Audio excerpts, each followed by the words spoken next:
Salutations everyone, my name is Wiggy and feel free to follow me over on Twitter if you'd like to stay updated with everything I post. With that being said, let us get to the video.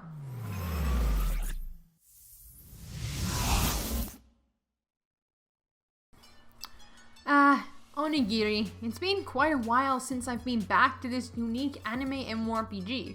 It's literally one of the only Japanese MMORPGs available in English right now.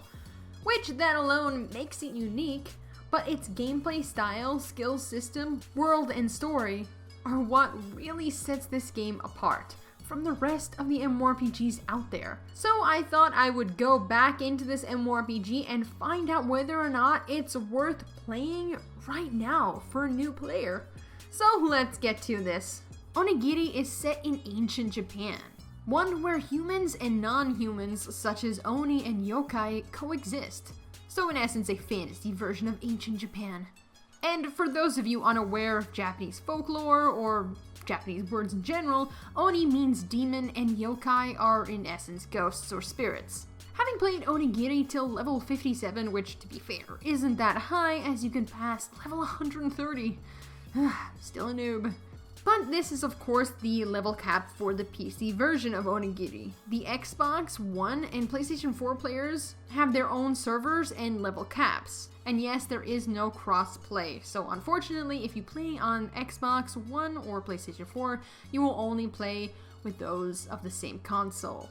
But it does still have a relatively decent population, nothing major like AAA titles, as this game is relatively obscure. Most people who play this game probably just stumbled upon it, as Cyberstep, the company behind Onigiri, doesn't really publicize their game, and therefore most of their games are relatively obscure, even if they are good in nature. Anyway, back on topic. Onigiri uses an action combat system with some aim assist while using specific skills. Now, the melee found in Onigiri is rather stiff. However, this is intentional, as it is the same in the Monster Hunter series. It's intended to make the weapons you use feel like they have weight to it. So you, as the player, have to pick the right times to attack and when not to attack, so you can't just be swinging blindly. Which, if you do try to do this in Onigiri, on any other difficulty other than easy, you're probably gonna end up dead.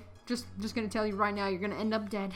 The monsters deal a lot of damage, and they like to hoard you. So yeah, you're gonna die a lot. Luckily, if you do run into some trouble while participating in the dungeons, you do get 10 revives per dungeon run to help you out. So that's handy.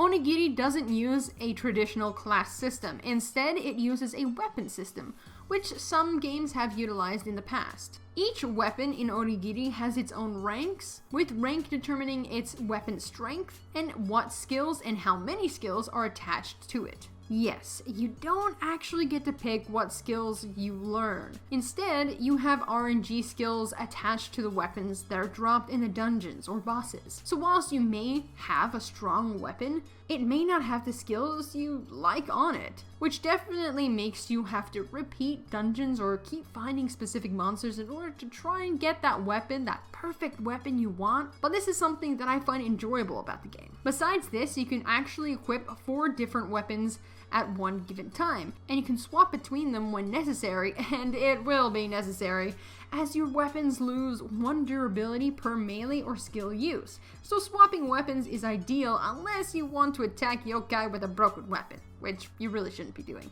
It's not going to be helpful. The story element and characters are also very important in Onigiri, as you'll spend a lot of time going through story dialogue, which by the way are mostly voiced over in glorious Japanese dub. Specific NPCs while progressing through the story will also join your cause. These characters participate within the narrative and each have their very own purpose besides just helping you out in combat. Some of them can upgrade your weapon, repair your gear, enchant, but most importantly, you can romance them. Okay, maybe you can't romance them, but you kinda get friend-zoned. That's good, right? Right? No? No. This MMORPG, in my opinion, is very unappreciated.